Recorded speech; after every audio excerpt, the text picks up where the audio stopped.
Battlefield 6 specs released not too long ago. That is for the PC platform over by way of multiple different launchers, the EA one to be exact.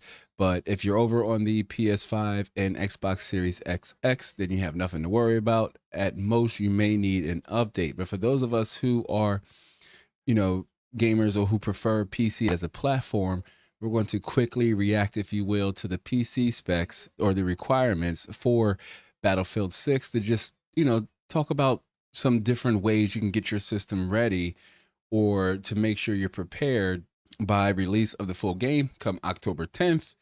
The beta will start on the 7th of this week, or at least of the week of me recording this video. August 7th through the 8th is the first round. The 9th through the 10th is the second round. And then the 14th through the 17th is the third round. We will, be here to live stream during all of those different events, different beta events to get an idea of exactly how Battlefield 6 plays, runs on PC, and to get an even better idea to see if Battlefield is officially back. I'm still waiting to see their campaign trailer. Hopefully we get a campaign trailer. And when we do, we will also be here to react to that as well. So going into it, for starters, we want to take a look at the minimum required specs. And that's because a lot of different gamers will likely be starting out here or on this meta. And I just want to point out that, going in at 1080p, even low settings, like bare minimum entry level 1080p, it's going to require you to have at least a 6 GB VRAM graphics card. And that's going to look like at least an RTX 2060 and up. That is excluding our GTX 1060 fans. So if you're rocking an old Pascal, XX60 series, low to mid range card, now could be the time for you to have to upgrade if you're looking to play Battlefield 6, especially at its low minimum required settings. And that's going to be 1080p low settings. The AMD equivalent is an RX 5600 XT. Again, another 6 GB graphics card. And then Intel Arc 380. Don't really cover a lot of the Intel stuff, so we're going to stick to the two mainstream cards here between NVIDIA and AMD.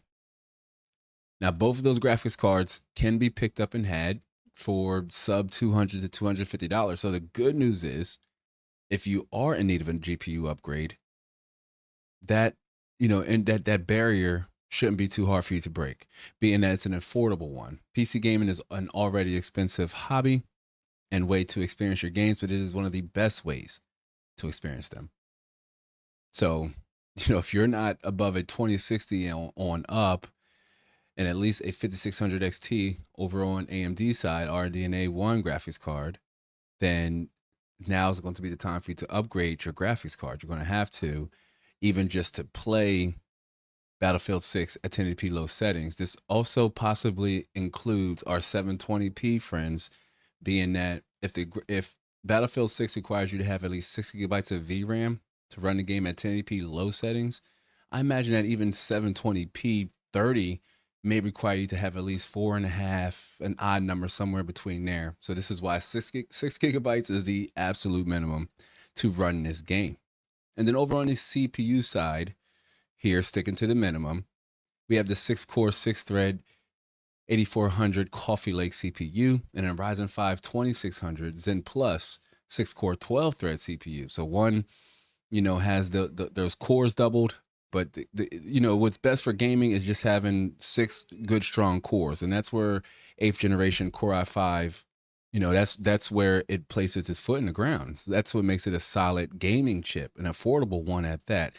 You're likely not going to pay for either one of these graphics cards new, right? That's just a horrible price to performance. But if you're comfortable with searching the used market, then either of those CPUs, can be picked up, even possibly with a motherboard already attached to it for sub $120, $150. So if you're stuck on 3rd, 4th generation Intel CPU, or even possibly an old Athlon or Phenom CPU, and you're looking to upgrade your platform, your overall platform, Core 8th generation Core i5 is a decent place to start, but there's other newer options that we'll get to once we transition over and talk about the recommended side. But either of those two CPUs, it looks like it's going to be required minimum. And the theme here is once again sixes, because both of those CPUs have at least 6 cores. So again, that also tells me that regardless of your resolution at 1080p or regardless, you will need a CPU with at least 6 physical cores to run Battlefield 6. So 6 cores is going to be the minimum. So if your CPU doesn't have at least 6 cores, now is the time to upgrade. And if you consider building for Battlefield 6 or to play Battlefield 6 coming over from console, then also consider making sure you have at least a 6-core CPU in your card. And if you need a little bit of help along the journey, I welcome you to, well, first, if you haven't yet, like this video for me so it reaches as many eyes as possible, and consider subscribing with the notification bell turned on, so that way we can share some of the best tips and tricks to help you transition along that journey from console to PC gaming. And here's one metric that also stood out, because the minimum required RAM is 16 gigabytes, right? And that tells me either the game is going to take somewhere of upwards of 12 to 14 gigabytes with leaving just a little bit for Windows. You want to leave at least 2 gigabytes of free RAM for your OS for Windows, maybe a gig or two here for just background applications and things going on. So it's not tying up resources or taking up, hogging bandwidth from your games. But 16 gigabytes tells me that you likely want to have a system with at least 32 gigabytes of DDR4, DDR5, but at least 32 gigabytes of DDR4. The good news with that is, especially if you have 16 gigabytes of DDR4 now and you've been waiting for a reason to upgrade, Battlefield 6 so far, from what we've seen from the multiplayer trailer reveal to the gameplay trailer reveal and just the live event, the game looks to be well worth it, or could be the reason why you go ahead and make that upgrade. DDR4 right now can be picked up from somewhere between 60 to 70 USD for a Corsair dual channel kit, even a G.Skill dual channel kit. So DDR4, take advantage of that right now. I can't recommend that enough, even if it's not just for Battlefield 6, for other games until Battlefield comes out, should you choose not to participate in the beta, or if you can get your system ready by the time the beta releases. But yeah, I'm recommending at least 32 gigabytes of RAM. That way, you're not bound by that 16 gigabytes. You can bump your resolution up or bump your details up and then not affect your overall system memory.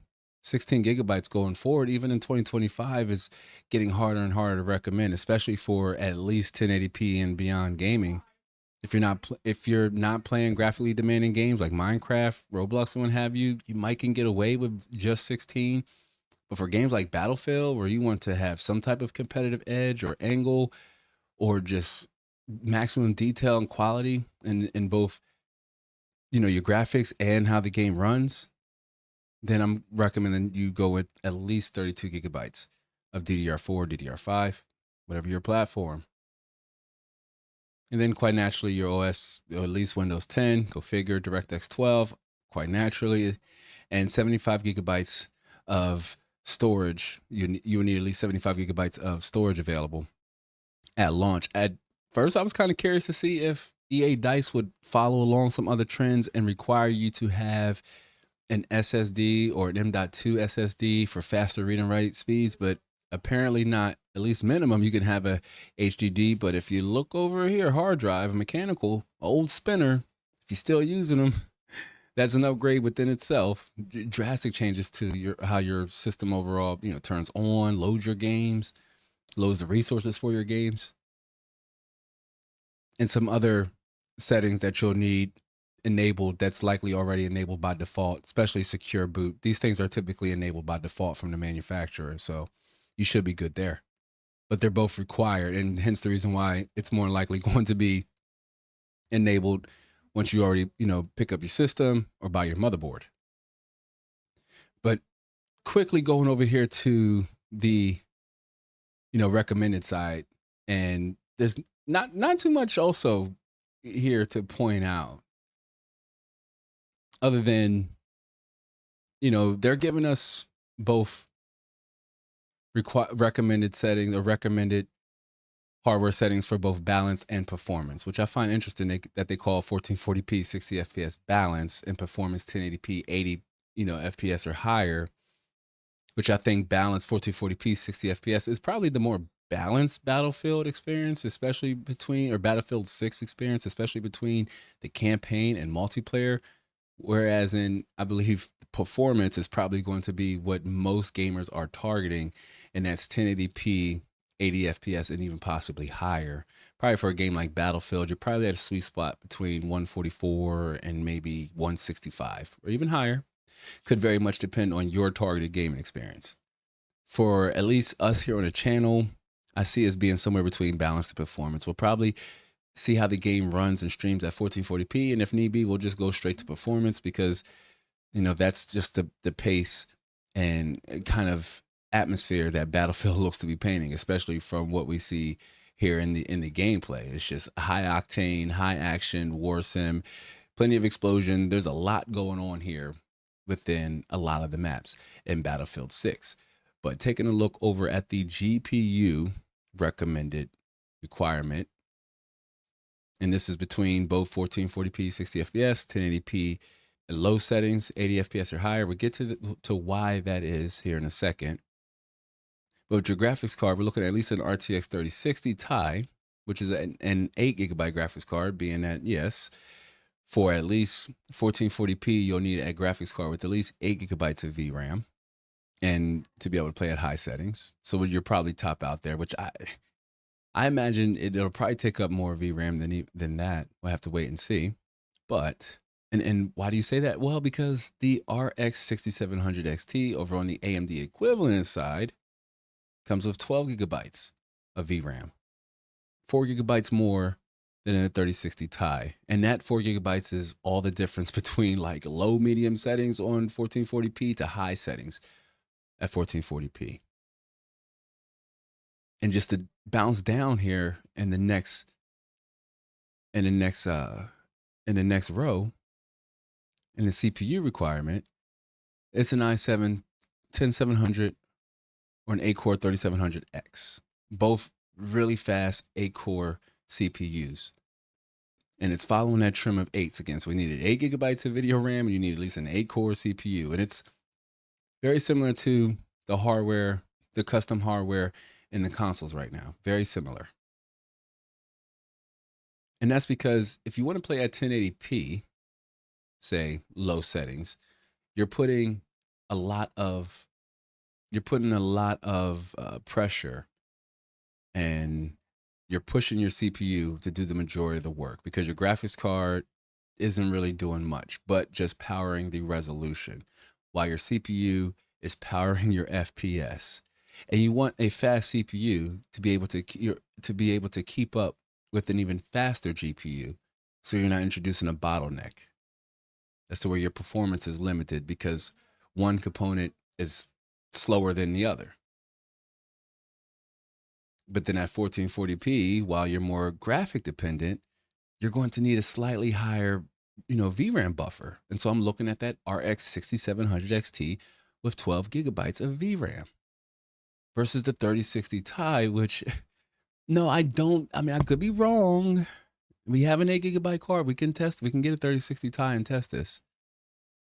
But I strongly doubt that it'd be able to power that resolution and it'd be playable at a consistent 60 FPS. 6700 XT, yes, quite possibly. Now, a 3060 Ti, again, a relatively inexpensive card. In fact, if one was looking to upgrade from a GTX 1060, or even if you had a 2060, a 3060 Ti, or better yet, an RTX 3060 non-Ti, because it has 12 gigabytes of VRAM, and you're, a little bit closer to that 1440p mark, to be able to use hardware acceleration to boost FPS, DLSS, or FSR. But an RTX 3060 could very much be a solid upgrade option or one to add to your build if you're looking to round out 2025 here and get a system that can run and power Battlefield in a balanced and in a balanced and competitive way. Same thing here over on the RAMs, on the DDR, on the RAM side.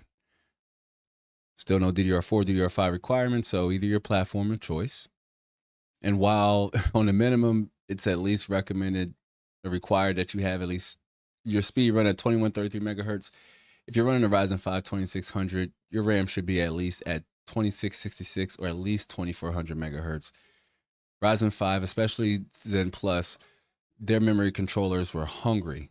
So the more you're leaving performance out on the table if you don't enable, an XMP profile or memory profile higher than the stock or the default 2133 megahertz. Because as you can see over in the recommended side, it's recommended that you run your RAM at least 3200 megahertz. And the same thing applies if you're running it, especially if you're running a higher a higher SKU CPU, Core Ultra 9, Core Ultra 7, Ryzen 7, Ryzen 9, i7, i9, especially if you're running a higher SKU CPU. You definitely want your memory at over at least 2933 megahertz stable or 3200 megahertz if you can get it stable. And all the rest of the specs run identical down the rest of the stack there. 75 gigabytes at launch, required an SSD. That's interesting. Now the mechanical spinner, like over on the minimum required side, but on the recommended side, they're requiring at least an SSD. I require, even if you were building a little on the minimum side, that you still invest in an SSD. It's going to be worth its weight in gold, and it will prove extremely helpful as your system ages, and you can just continue to add, uninstall, delete, what have you, more games and different applications. But Battlefield 6, they're at least open beta PC specs, but suffice it to say, this is going to carry on over into the final release come October 10th. It's looking like you're going to need a well-rounded system, or at least a beefy system that's mid-range, if you will, and one that's, again, checking off a lot of the boxes in between minimum and recommended. I think most of us would target 1080p, 60 FPS, at least probably low to medium settings. And so if that's you, again, you're somewhere between both the minimum and recommended. We'll see here for soon exactly how well Battlefield 6 runs on PC. And then we will be here to play it when it drops on October 10th, day one, to officially see if Battlefield is back. But that's all I got for this one, y'all. If you haven't yet, like this video for me here on your way in or on your way out. If you're new to the community, hopefully I'll earn your subscription here in this video, if you can, with the notification bell turned on. And that way you can receive notifications on all future updates, live streams, community tab posts, and just regular published videos like this one here. But that's all I got for this one, y'all. I do hope to catch you all in the next one. So until then, be easy.